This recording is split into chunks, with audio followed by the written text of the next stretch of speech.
Salut à tous, on se retrouve pour analyser Metz-OM, victoire 2-1 pour les Marseillais malgré un match globalement décevant. Le but de Milik permet de repartir de Metz avec 3 points très précieux pour l'objectif podium et aussi pour distancer nos poursuivants. On va parler de tout ça dans le débrief. De votre côté, donnez-moi votre ressenti sur la performance marseillaise, qu'est-ce qui vous a plu, qu'est-ce qui vous inquiète un petit peu pour la suite et qui sont vos tops et vos flops, je vous attends en commentaire. On commence directement par la compo, c'est une sorte de 3-4-1-2, Lopez au but, une défense à 3 inédite avec Saliba, Cha et Tatsar, et là où c'est particulier, c'est Pape Gueye dans une position de latéral gauche en phase défensive, un peu plus haut en phase offensive. Au milieu, Lirola retrouve son poste hybride aux côtés de Camara, Guendouzi et Gerson. Payet est lui placé en soutien d'un duo d'attaquants lui aussi inédit, Bakambu Dieng. On entre direct dans l'analyse d'une première mi-temps très bizarre, je pense qu'on peut dire ça comme ça. Déjà notre dispositif est très particulier, j'ai eu l'impression que personne n'arrivait à trouver sa place. Beaucoup d'espace dans notre défense, un peu plus de densité au milieu et un duo Bakambu Dieng qui fonctionne plutôt pas mal pour une première et qui apporte de la vitesse. On marque relativement tôt sur coup de pied arrêté avec Bakambu qui performe dans sa qualité principale, finir les occasions. Par contre derrière on va avoir tendance à laisser le ballon et tout ça combiné à un jeu plutôt brouillon et assez peu lisible, ça laisse un goût amer de cette première période où l'OM s'est pas montré sous son meilleur jour. Alors oui, l'essentiel c'était de mener contre une équipe qui défend en bloc mais qui s'est montrée dangereuse en transition parce qu'on a été trop attentiste, qu'on a laissé des espaces, on n'a pas été capable d'aller chercher le deuxième but et on sait très bien qu'il faut se mettre à l'abri et éviter la punition, et ça passe par le fait de ne jamais s'arrêter de jouer après avoir ouvert le score. Sur la deuxième, ça manque d'intensité et on a vu un début de deuxième acte assez haché. Comme en première, les transitions messines nous font du mal, surtout dans une défense qui a du mal à s'organiser. On s'y attendait parce que c'est la conséquence logique de l'incapacité à enfoncer le clou, mais ça a eu une facilité à concrétiser leur occasion en trouvant Maïga dans la surface, qui derrière n'a plus qu'à ajuster.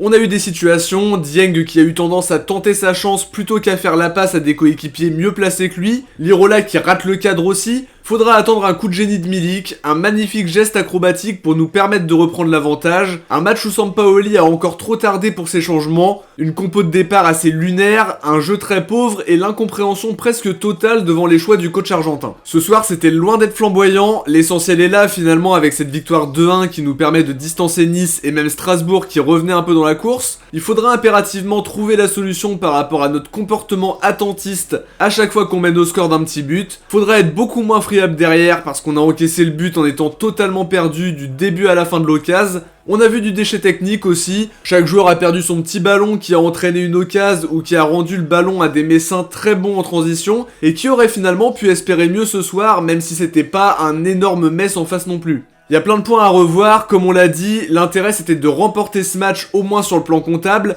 Il y a du travail et on aimerait voir moins de bricolage et de compos farfelus de la part de Sampaoli. Cette équipe mérite mieux et est aussi largement capable de proposer mieux. Sans le but de Milik, l'analyse du match aurait été beaucoup plus salée, et si l'effectif se remet pas en question, on risque de revoir ce genre de match mitigé encore plusieurs fois d'ici la fin de saison. On voit trop de compos différentes, ça c'est du fait du coach évidemment, et le turnover est vraiment bizarre. Payet bouge jamais du 11 alors que ses performances sont en déclin depuis quelques matchs, il a probablement besoin de repos par rapport à cet enchaînement. On a besoin de plus de stabilité et ce soir la tactique mise en place m'a vraiment pas rassuré, même si le duo Bakambu Dieng a été intéressant, ça apporte de la vitesse devant, c'est des différences individuelles qui ont permis ce résultat. Les attaquants sont à l'honneur, c'est une bonne chose aussi parce qu'on a eu beaucoup de problèmes offensifs et notamment de finition depuis le début. Je suis pas satisfait de notre match, très loin de là, va falloir rectifier le tir et arrêter de faire des expériences de laboratoire avec nos compos. On enchaîne sur les tops et les flops. Pour les tops je vais dire Milik pour son but extraordinaire qui change le résultat de ce match où je pensais qu'on n'arriverait jamais à reprendre l'avantage. Bakambu aussi que j'ai trouvé très bon par ses appels, ses déplacements et évidemment par l'ouverture du score où il saisit l'opportunité devant Caillard. Kolasinac a lui aussi fait une bonne entrée avec une passe D à la clé. C'est à peu près tout pour les tops. Les flops je dirais bien sûr Lirola, fautif sur le but de Metz, il peut cadrer aussi sa frappe sur l'occasion où Dieng donne pas le ballon à Bakambu. Loin d'être bon encore une fois ce soir malgré des projections intéressantes. Payet de son côté fait un match avec beaucoup de ballons perdus et un impact très faible alors qu'il doit finir sur le banc, notamment sur le plan physique où il a du mal à enchaîner.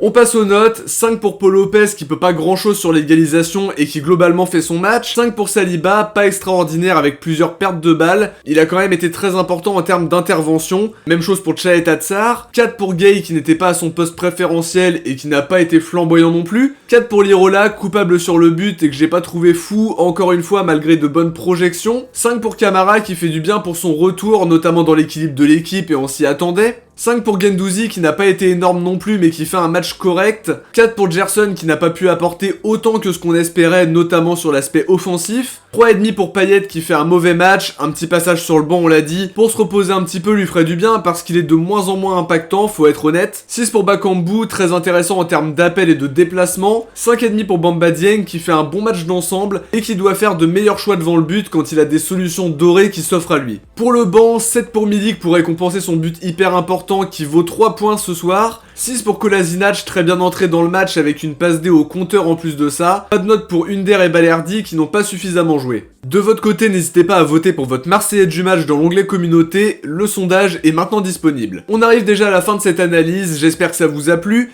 Si c'est le cas, n'hésitez pas à nous faire vos retours en commentaire, à liker, vous abonner, partager. On se retrouve très vite pour faire le tour de l'actu de l'OM comme toujours. Bon début de semaine à tous, ciao, portez-vous bien et surtout allez l'OM.